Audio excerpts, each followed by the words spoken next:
नमस्कार दोस्तों, मैं मुकेश प्रीत सिंह फिर से आपका स्वागत करता हूं आपके अपने YouTube channel MPS coaching classes पर। कल का हमारा जो लास्ट वीडियो में टॉपिक था लास्ट क्लास में, वो था अमल, क्षार और लवण। ये हम पूरा कर चुके हैं और आज अपनी केमिस्ट्री का लास्ट टॉपिक रहेगा और उसके बाद अपने विज्ञान एवं प्रौद्योगिकी उसके ऊपर चलेंगे। तो आज के टॉपिक के अंदर एक तो कोयला है और एक है हाइड्रोकार्बन। सिलेबस की अगर मैं बात करूँ तो देखिए, पहले सिलेबस देख लेते हैं अपने। ये देखिए, रीट 2021 माध्यमिक शिक्षा बोर्ड राजस्थान अजमेर सिलेबस पूरे का पूरा है गणित और विज्ञान का। ये आपका गणित का है और ये है विज्ञान का। अब देखिए, ऊपर ये सबसे ऊपर है आपका बायो का, ठीक है। ये फिजिक्स का है पूरे का पूरा पार्ट, जिसके अंदर अभी जो है इस वीडियो के बाद अपने ये वाला पूरा करेंगे, ठीक है। ये ध्यान रखिए, विज्ञान एवं प्रौद्योगिकी। और अभी तक अपना जो प्लेलिस्ट बनी हुई है आप जा कर के देख सकते हैं। तो ये जो पूरे टॉपिक हैं ये कंप्लीट हो जाएंगे। आज का हमारा टॉपिक हाइड्रोकार्बन रहेगा, साथ ही साथ कोयला रहेगा, ठीक है। ये ध्यान रखें कि यहाँ से लेकर के ये पूरा अपना पोर्शन केमिस्ट्री का ये कंप्लीट हो गया है। और इसके बाद आपकी शिक्षण विधियाँ आएगी और इससे पहले सौरमंडल विज्ञान प्रौद्योगिकी है। तो जैसे ही आज की क्लास कंप्लीट होगी, आपको नेक्स्ट क्लास के अंदर विज्ञान प्रौद्योगिकी लगभग 2 या 3 क्लासें रहेगी इसकी, तो ये कंप्लीट हो जाएगा। उसके बाद आपका जो पोर्शन रहेगा वो सौरमंडल का रहेगा। फिर अपने चलेंगे बायो या फिजिक्स के अंदर, ठीक है। तो ये तो थी अपने सिलेबस की चर्चा। ऊपर ये देखिए नए टॉपिक जो ऐड हुए हैं, सजीव निर्जीव, ये सारे टॉपिक करेंगे। इसमें भी ऐड हुआ है विद्युतत्व चुंबकत्व। तो इन सबको एक बार छोड़ते हैं कि आपको सिलेबस दिखाना मेन इंपॉर्टेंट था कि ये सारे टॉपिक हो चुके हैं। अब अपने बढ़ते हैं आज के टॉपिक के ऊपर, जो कि क्या है, कोयला, ठीक है। कोयला नोट्स आप बना ही रहे होंगे और वीडियो को पूरी देखा करें लास्ट तक, और चैनल को सब्सक्राइब नहीं किया तो ज़रूर कर लें और शेयर करें वीडियो को, ठीक है। तो कोयला जीवाश्मी ईंधन है, समाप्य है, प्राकृतिक है, परंपरागत है यानी कि पुराना है।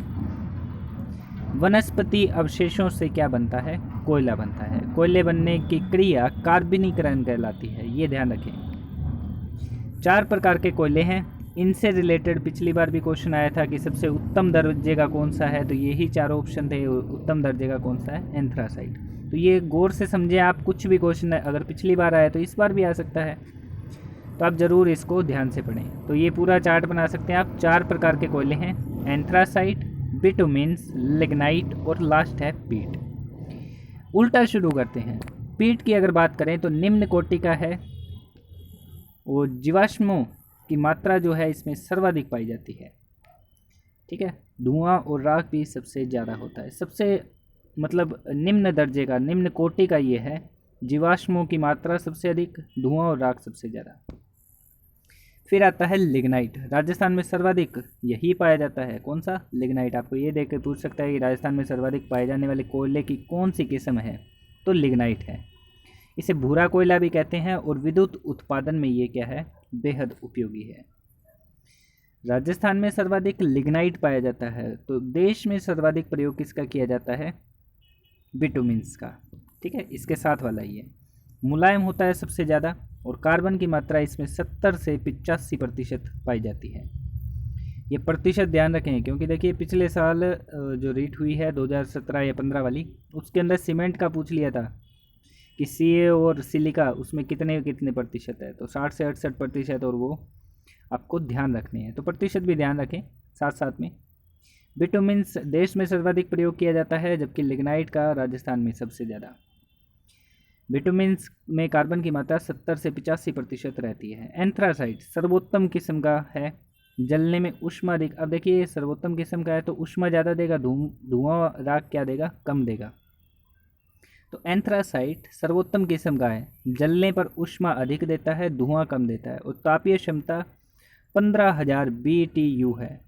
BTU क्या है, ब्रिटिश थर्मल यूनिट पर पौंड, यानी एक पौंड के अंदर कितनी थर्मल यूनिट आपको ब्रिटिश यूनिट मिलती है। तो एंथ्रासाइट के अंदर है कि एक पौंड कोयले के अंदर आपको 15,000 जो ब्रिटिश थर्मल यूनिट है इतनी तापीय क्षमता मिलती है। कठोरतम रूप है, सबसे कठोर है ये, और 85 से 95% तक इसमें क्या होता है, कोयला होता है, कार्बन होता है सॉरी। तो ये आप बना लीजिए अगर आपने नहीं बनाया तो, मोस्ट इम्पॉर्टेंट है ये टॉपिक। और अब अपने बात करते हैं कुछ एक पॉइंट्स की जो आपने एज इट इज़ लिखने हैं।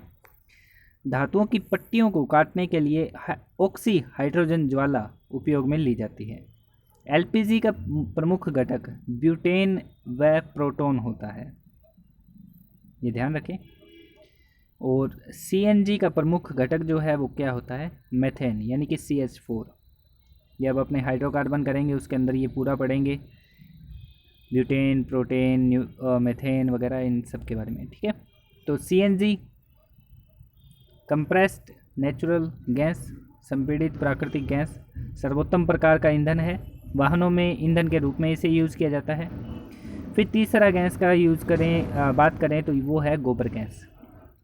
गोबर गैस यानी कि किण्वन द्वारा इसके जो सड़ने के कारण जो गैस उत्पन्न होगी उसका जो प्रमुख घटक है वो क्या होगा, मेथेन होगा, CH4।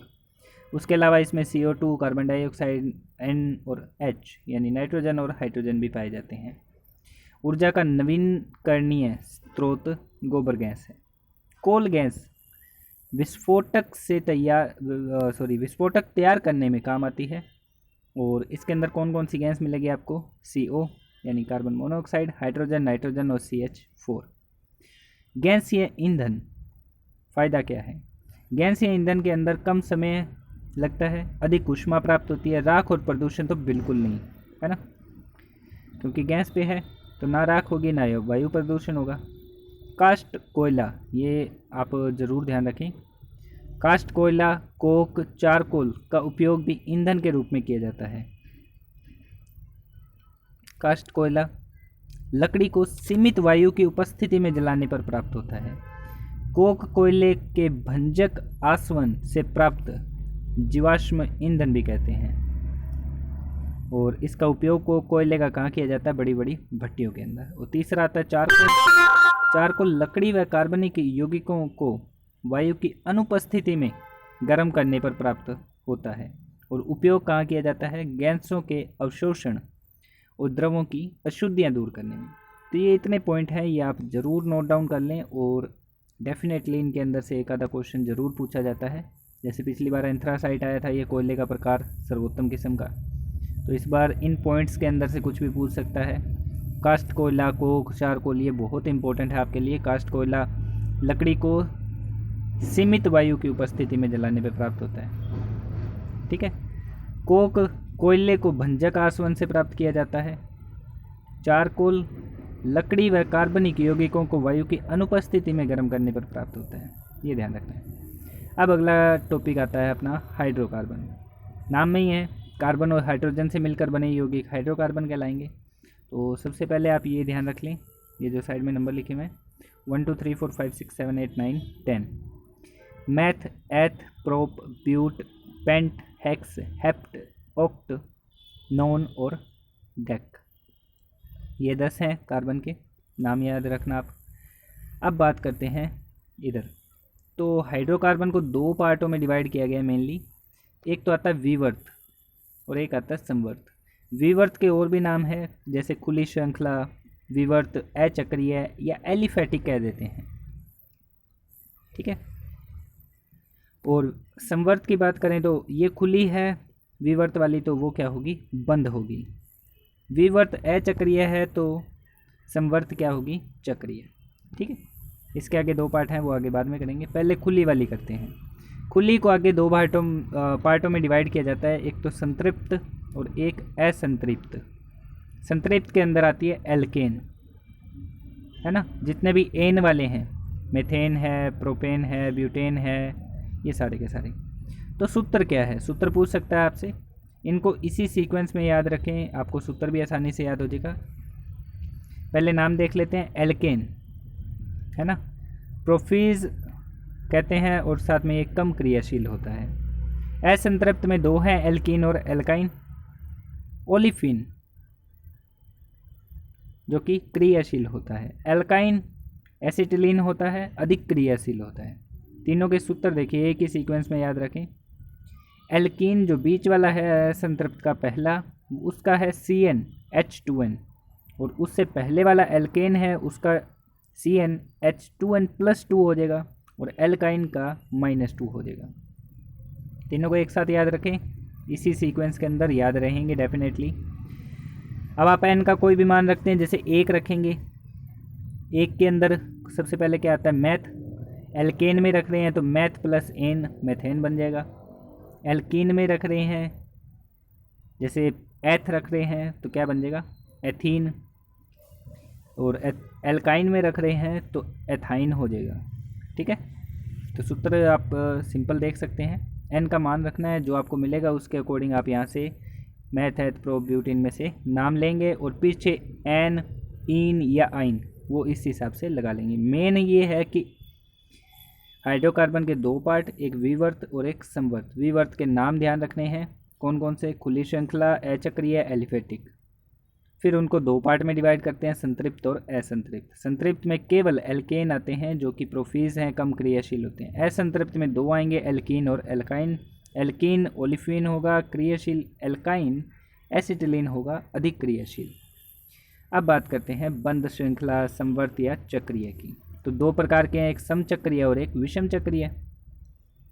पहले विषम चक्रीय देख लेते हैं। जब वलय में कार्बन हाइड्रोजन के अलावा अन्य तत्व जैसे नाइट्रोजन, सल्फर, ऑक्सीजन आदि हो तो विषम चक्रीय कार्बनिक यौगिक कहलाते हैं। जैसे कि ये एग्जाम्पल ज़रूर ध्यान रखें, आपको एग्जाम्पल दे करके पूछ लेगा कि ये कौन सा पार्ट है। तो एग्जाम्पल्स हैं थोयाफिन, फ्यूरेन, पिरिडिन, ये विषम चक्रीय हैं। ये अगर अपने सीधा कहें तो ये क्या है, समवर्त हैं, बंद श्रृंखला वाले हैं। ठीक है, डायरेक्ट भी पूछ सकता है। समचक्रीय के एग्जाम्पल दो पार्ट हैं, एलिसाइक्लिक और एरामेटिक। इसके आगे एग्जाम्पल लिखे हुए देख सकते हैं आप। एलिसाइक्लिक में है साइक्लोब्यूटेन और साइक्लोहेक्सेन, और एरामेटिक के अंदर है बेंजीन और फिनॉल। तो इतने ही एग्जाम्पल, लेकिन एग्ज़ाम में इतना ही आपके लिए सफिशिएंट है। अब अपने देखते हैं इसके कुछ एक नोट पॉइंट है। जब अपने एथिलीन ये किया था, है ना, यानी कि एल्काइन श्रेणी के अंदर अपनों ने फॉर्मूला क्या था, CnH2n-2। n का मान 2 रखेंगे तो अपने को 2 के ऊपर मतलब क्या है, एथ, और आइन इसके अंदर वो लगाएंगे अनुलगन, तो क्या बनेगा, एथाइन, यानी कि C2H2। तो ये एसिटिलीन होता है। C2H2 क्या होती है, एसिटिलीन गैस, जो फलों को पकाने वाली क्या है, गैस है। मेथेन आपको पता ही है, दलदली स्थानों से प्राकृतिक रूप से निकलती है, इसे मार्श गैस भी कहते हैं। ये नाम ध्यान रखें, आपको एग्जांपल देके पूछ लेगा मार्श गैस का सूत्र बताइए, मार्श गैस को और क्या कहते हैं, तो क्या कहते हैं, मेथेन। अब अगला टॉपिक अपना विज्ञान एवं प्रौद्योगिकी रहेगा, इसके अंदर अपने कंप्लीट करेंगे, तो नेक्स्ट क्लास रहेगी। ठीक है, तो आज की वीडियो में इतना ही। आई होप आपको जो क्लास है ये अच्छी लग रही है, और वीडियो देख रहे हैं आप कंप्लीट और शेयर भी कर रहे हैं। तो मिलते हैं नेक्स्ट वीडियो में। Thank you so much.